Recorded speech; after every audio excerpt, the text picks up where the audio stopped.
Next talk, Dr. Vinod Kandakure.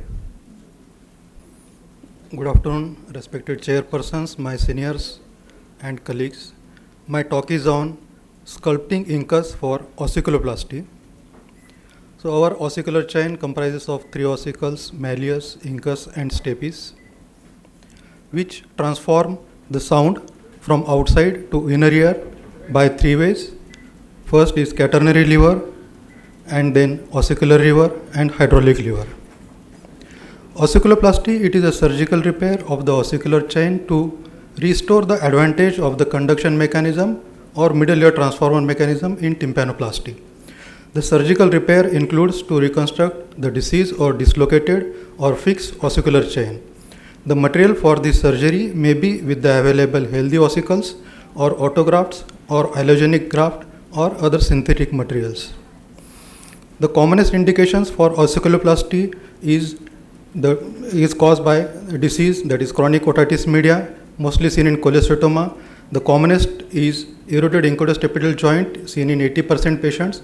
Others are eroded or absent incus and partially or fully eroded stapes. Other indications include trauma or fixation by tympanosclerosis, ankylosis, or scars. So as per the Woolstein classification, we perform ossiculoplasty in type 2 where the ossicular chain is destroyed. The selection of prosthesis, the qualities to be considered in these are biocompatibility, then risk of infection, time required for preparation, storage requirements, need for interposition grafting, and sound conduction. So rigid materials such as bone, it tend to provide better sound transmission than the cartilage. The different biological materials available are autograft or homograft, ossicles like incus and malleus, then other less commonly used are teeth, cartilage and cortical bone. The autografts have comparable effectiveness to other materials. Coming to the sculpting the incus, the following steps are followed. First, use a needle dissector to dissect and detach the chorda tympani from the long process of incus. Then resect the scutum of posterior superior bony external auditory canal wall with drill or bone curette to expose the incudostapedial joint and long process of the incus. Dissect the mucosal band between the long process and the stapes head or crura with micro hook as the tip of the long process is eroded or necrosed. Then detach body of incus from the head of the malleus and remove the incus by pulling the long process inferiorly and then laterally. Then thoroughly examine the incus for any signs of erosion, ensuring its appropriateness for remodeling. Then hold the incus using a grasping forceps. Use a diamond burr to carefully drill both the long and short process of the incus until the level of the incus body is reached. Then on the opposite side of the former long process, drill an acetabulum of approximately 1 mm wide to accommodate the stapes head. Then create a shallow groove on the former root of the short process of incus to place below the handle of the malleus. And lastly, utilize a microsuction tip or the pick to position the remodeled incus inside the tympanic cavity and to precisely locate the acetabulum onto the stapes head and anterior groove below the handle of the malleus. So advantage of this autograft or sculpted incus, it is biocompatible, so no possibility of rejection. It is ideal consistency, there is no added cost, no risk of transmitting the disease. It can be done in single stage. The disadvantages, it needs sculpting, so requires good surgical acumen. It may harbor the microscopic cholesteatoma. It can be displaced easily if not interposed correctly. Then adhesions or bony ankylosis may develop between the grafted incus and surrounding bone, leading to failure of the ossiculoplasty. So there are different placements, placement of the incus in different diseases, like in Austin's type A, where malleus and stapes is present, the incus as described is placed. Then in type B, where malleus is present but stapes is lost, the myringo stapedopexy is done.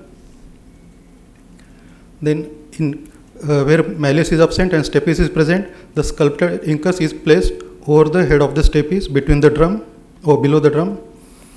These are the various techniques of incus sculptured and used.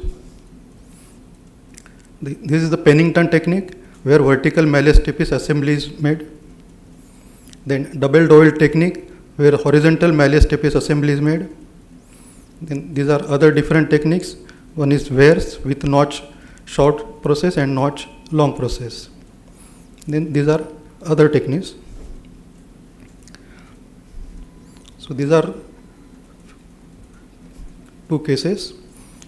So in this, the chorda is lifted.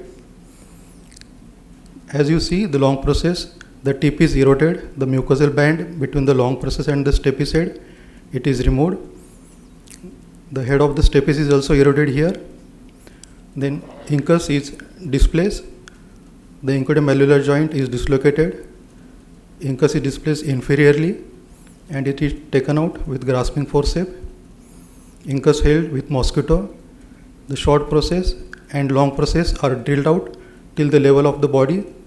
An acetabulum is created over the former short process and a groove is created to place it below the handle of malleus. Now this sculpted incus is placed over the stapes suprastructure,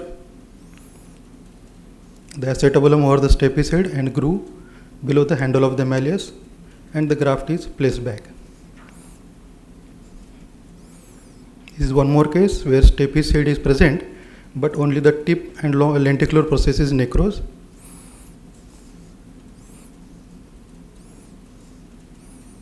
Again the incus is removed.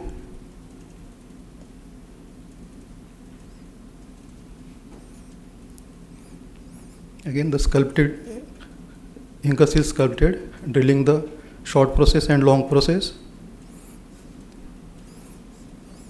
Then creating an acetabulum.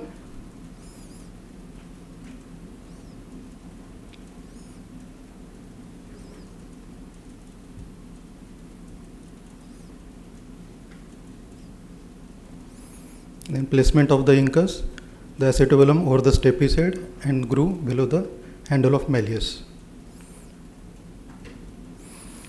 So take home message is reconstruction of the ossicular chain. It aims to surgically optimize the medullary transformer mechanism so that sound energy is conducted from the environment to the inner ear fluid with only minimal loss.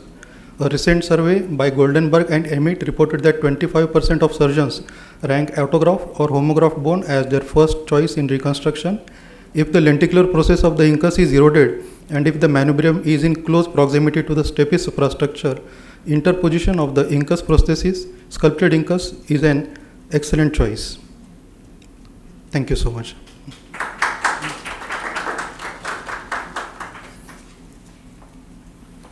I request Dr. Praful Sakhre sir to hand over the certificate to Dr. Vinod Kandakure.